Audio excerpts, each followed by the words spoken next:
Am I the asshole for unintentionally naming a character in my first children's book the same name as my husband's nephew?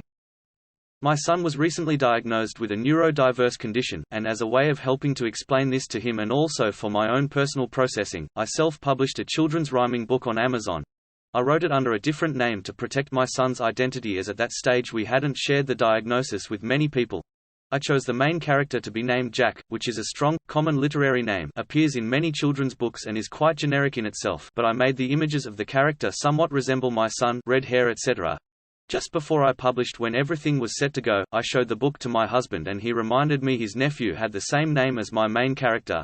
I hadn't realized that up to that point, but then considered that it was a very common name for books and that his nephew was Asian in appearance and had no resemblance to the character, and that I was writing under a different name, that I would proceed as the name felt right to me for the story, and when I tried different names I didn't like it as much.